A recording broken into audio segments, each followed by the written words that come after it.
Hello दोस्तों।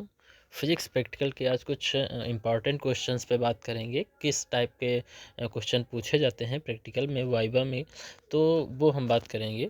तो देखिए, आपका अगर सिलेबस कंप्लीट है तो आपको कोई दिक्कत ही नहीं होगी, लेकिन आपको सिलेबस ही कवर नहीं है तो आपको दिक्कत हो सकती है। तो फिजिक्स प्रैक्टिकल क्या होता है इसके बारे में आप सभी को पता ही होगा।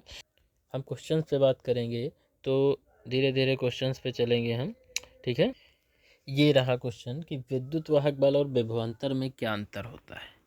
तो इनमें कोई बहुत खासा अंतर नहीं होता है, विद्युत वाहक बल और विभवांतर, लेकिन आपको बताना होगा क्या अंतर होता है, क्योंकि कभी कभी क्वेश्चन पूछ लेते हैं तो बता नहीं पाते हैं आप लोग। तो इसमें आपको क्या करना होगा बच्चा, इसमें अंतर बताना होगा कि विद्युत वाहक बल और विभवांतर में क्या अंतर होता है। तो इसमें क्या है, विद्युत वाहक बल उस ऊर्जा को व्यक्त करता है जो सेल द्वारा इलेक्ट्रॉनों को दी जाती है, जबकि विभवांतर क्या करता है, चालक में मुक्त इलेक्ट्रॉनों द्वारा किए गए कार्य तथा इस हेतु व्यय होने वाली विद्युत ऊर्जा को व्यक्त करता है। इसी प्रकार से और अंतर है इसमें कि किसी विद्युत वाहक बल या फिर सेल अथवा विद्युत ऊर्जा के किसी स्रोत का होता है, जबकि विभवांतर क्या होता है, परिपथ के विभिन्न चालकों में होता है। विद्युत वाहक बल परिपथ विद्युत ऊर्जा की वृद्धि को तथा विभवांतर क्या करता है, विद्युत ऊर्जा के ह्रास को व्यक्त करता है, जो कि एक बहुत ही अहम अंतर है इनमें। और विद्युत वाहक बल को अगर देखें तो हम EMF से रिप्रेजेंट करते हैं। ये इंग्लिश इलेक्ट्रोमोटिव फोर्स होता है। और विभवांतर तो जानते ही हो, इनके मात्रक सेम होते हैं, वोल्ट ही होता है इनका मात्रक, वोल्ट। तो मात्रक ज़रूर याद रखेंगे सबके, क्या होते हैं मात्रक। और एक ख़ास अंतर आपको बता दें हम कि जो विद्युत वाहक बल है, ये हम कह लें तो ये खुले परिपथ में है ना, खुले परिपथ में, खुले परिपथ। खुले परिपथ का मतलब जब जो है कुंजी खुली है, मतलब उसमें करंट नहीं जा रही है, तब जो वोल्टेज होता है तो हम उसको विद्युत वाहक बल कहते हैं, ठीक है। विद्युत वाहक बल। और विद्युत वाहक बल का जो है मापक यंत्र होता है, मतलब विद्युत वाहक बल को हम विभव मापी में नापते हैं, जबकि विभवांतर को हम वोल्ट मीटर में नापते हैं, जो कि बहुत ही अहम अंतर है, आपको बताना होगा, ठीक है। चलिए आगे बढ़ें। तो लेंसों की पहचान, बहुत ही महत्वपूर्ण क्वेश्चन। कभी कभी क्या होता है, लेंसों का जो अधिक उपयोग भी होता है, तो ये ज़रूर आप देख लेना कि लेंस कितने टाइप के होते हैं और इनका जो है पहचान हम इनको कैसे करेंगे कि कौन सा किस टाइप का लेंस है, कैसा है। तो लेंस दो प्रकार के होते हैं, ठीक है। लेंस कितने प्रकार के होते हैं, लेंस दो प्रकार के होते हैं। कौन कौन से, एक तो हो गया आपका उत्तल, उत्तल, और दूसरा कौन सा हो गया, दूसरा हो गया अवतल। एक उत्तल हो गया, दूसरा अवतल हो गया। ये दो प्रकार के होते हैं, ठीक है। अब लेंसों की पहचान क्या होती है, दो प्रकार से हम कर सकते हैं। एक तो स्पर्श करके, ठीक है। स्पर्श करने में क्या हो गया, अगर लेंस बीच में मोटा और किनारों पे पतला है तो आपका उत्तल लेंस हो जाएगा, ठीक है, उत्तल लेंस हो जाएगा। इसके विपरीत यदि बीच में पतला और किनारों पर मोटा है तो फिर वो अवतल हो जाएगा। या फिर हम इनके प्रतिबिंब देखकर भी बता सकते हैं, या फिर स्पर्श करके, दो तरीके हैं इनके। प्रतिबिंब देखकर कैसे बताएंगे, क्योंकि अवतल लेंस द्वारा अधिकतर प्रतिबिंब सारे कह लें तो छोटे ही बनते हैं, छोटे और आभासी, है ना। लेकिन उत्तल लेंस द्वारा प्रतिबिंब कई स्थितियों में बनते हैं, और ये हमने दिखाया भी है। लेंस को पुस्तक के पन्ने पर रखकर धीरे धीरे ऊपर उठाते हैं, इस टाइप से ये पढ़ लेना आप लोग, अच्छी चीज़ लिखी हुई है, ये आपको आंसर देने में मदद करेगी, ठीक है। आगे बढ़ेंगे। मीटर सेतु। तो मीटर सेतु क्या होता है, बहुत ही अहम क्वेश्चन है मीटर सेतु वाला। तो इसको आप अच्छे से कवर करेंगे। मीटर सेतु क्या कहेंगे इसको, मीटर ब्रिज भी कहते हैं। और इसमें जैसा कि उपकरण दिखाया गया है, तो इसमें एक आर होता है, ठीक है, एक आर होता है और एक होता है एस। तो इसमें जो आर वाला है इसको कहेंगे ज्ञात प्रतिरोध। आर जो होता है, आर होता है ज्ञात प्रतिरोध, ज्ञात, ठीक है, ज्ञात प्रतिरोध। और एस को कहते हैं अज्ञात प्रतिरोध। ठीक है, एस को क्या कहेंगे? अज्ञात प्रतिरोध। अज्ञात प्रतिरोध बहुत ही अहम क्वेश्चन कि एस क्या है, तो एस आपको बताना होगा कि एस है अज्ञात प्रतिरोध। अच्छा, मीटर सेतु का उपयोग क्यों किया जाता है? वो यही प्रश्न है कि अज्ञात प्रतिरोध निकालने के लिए हम मीटर सेतु का उपयोग करते हैं। ठीक है, मीटर सेतु का उपयोग किस लिए किया जाता है? तो अज्ञात प्रतिरोध ज्ञात करने के लिए किया जाता है। उसके बाद बात करेंगे हम कि इसमें जो तार होता है वो काहे का बना होता है? तार, बहुत ही अहम क्वेश्चन, तार काहे का बना होता है? तो वो तार अगर बात की जाए तो तार बना होता है मैग्नीन धातु का। ठीक है, किस धातु का बना होता है? मैग्नीन धातु का।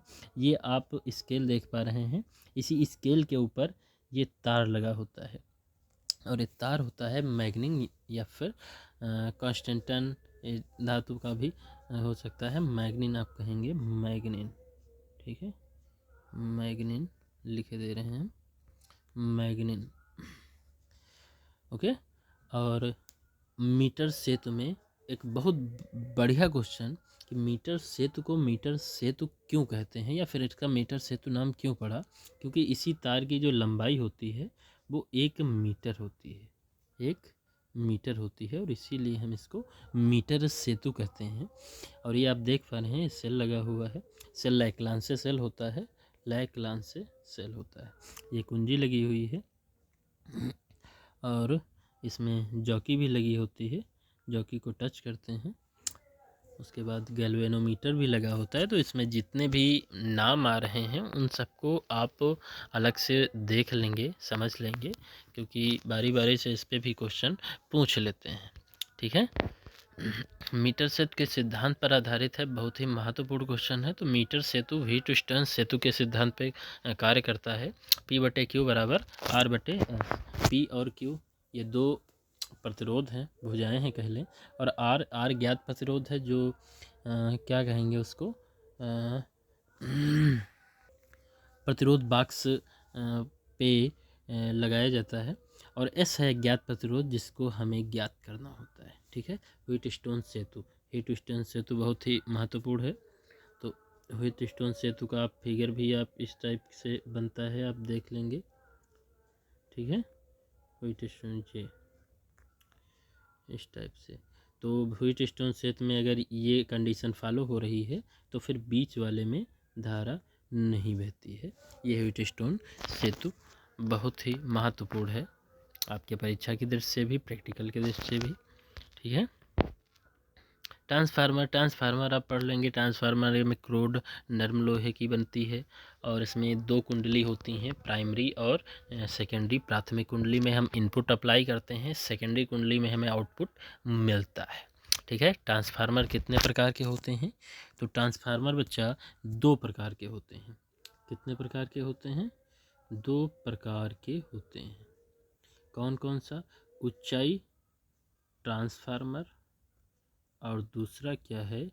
अपचाई ट्रांसफार्मर। ठीक है, ऊंचाई क्या होता है? ऊंचाई वो होते हैं जो वोल्टेज को बढ़ाते हैं और धारा के मान को कम करते हैं। ठीक है, ये ऊंचाई होते हैं। बहुत ही अहम क्वेश्चन है, ध्यान से पढ़ना इसको। ऊंचाई क्या है? वोल्टेज के मान को बढ़ाते हैं और धारा के मान को कम करते हैं। अपचाई क्या है? ये वोल्टेज के मान को कम करते हैं, ठीक है, और धारा के मान को बढ़ा देते हैं। तो ये अपचाई होते हैं। अपचाई जो होते हैं ये घरों में, गांव में, कस्बों में लगाए होते हैं, जिसके द्वारा हमें घर में सप्लाई प्राप्त होती है। 11,000 की लाइन ये 230 में समेट देते हैं। ठीक है, 230 में घरों में वोल्टेज सिंगल फेस का 230 सिंगल फेस, ट्रिपल फेस है 440 वोल्ट का झटका, है ना। तो ये 11,000 से 230 पे ले आते हैं, 11,000 से 230 वोल्ट पे ले आते हैं। कौन? ये है काम अपचाई वालों का। ठीक है, अपचाई वाले इतने महान हैं भैया। ओके आगे बढ़ें। तो आगे है ओम का नियम। बहुत ही अहम क्वेश्चन, बहुत ही महत्वपूर्ण क्वेश्चन, थ्योरी के दृष्टि से भी, प्रैक्टिकल के दृष्टि से भी। ओम का नियम क्या होता है? ओम का नियम है कि चालक की भौतिक अवस्थाएं अगर परिवर्तित ना रहें, ठीक है, मतलब लंबाई, क्षेत्रफल वगैरह आप कांस्टेंट रख दें, तो उसमें जो v और I का रेशियो है ये एक कांस्टेंट रहता है, और इस कांस्टेंट को हम क्या नाम देते हैं, प्रतिरोध नाम देते हैं, ठीक है। v/I बराबर R होता है, बहुत महत्वपूर्ण। अब R क्या है, ये R है विद्युत प्रतिरोध, ठीक है। R क्या है, विद्युत प्रतिरोध है। अब विद्युत प्रतिरोध की बीमा वगैरह देख सकते हैं, विद्युत प्रतिरोध का मात्रक देख सकते हैं। विद्युत प्रतिरोध का मात्रक होता है ओम, ठीक है। प्रकाश का अपवर्तन क्या होता है, प्रकाश का अपवर्तन एक माध्यम से दूसरे माध्यम में जाने पर प्रकाश का एक माध्यम से दूसरे माध्यम में जाने पर अपने मार्ग से विचलित हो जाना, है ना। या तो ये माध्यम से आ रही है, ये अभिलंब कह लें, और ये सीधी नहीं जाएगी, या तो फिर ऐसे मुड़ जाएगी या फिर ऐसे मुड़ जाएगी, ठीक है। तो इसको हम कहेंगे प्रकाश का अपवर्तन। और अपवर्तन के कारण कई घटनाएं होती हैं, वो भी आप देख सकते हैं, वो भी आप याद कर सकते हैं। जैसे इंद्रधनुष है ना, इंद्रधनुष वगैरह, इसमें भी हमने बताया था इंद्रधनुष क्या होता है, कैसे बनता है। ये बारिश के बाद बनता है, और क्योंकि इसमें जो बारिश के बाद बूंदें बची रह जाती हैं वायुमंडल में, तो ये सारी वायुमंडल में जो बची बूंदें हैं ये एक प्रिज्म की भांति कार्य करती हैं। और प्रिज्म से जब प्रकाश गुजरता है तो तुम्हें पता ही है कि वो 7 कलर्स में डिवाइडेड हो जाता है, और उसी 7 कलर्स के कारण जो रेनबो दिखता है आपको, वो रेनबो यही घटना पे आधारित है। गॉस की प्रमेय बहुत ही इम्पॉर्टेंट क्वेश्चन, गॉस की प्रमेय।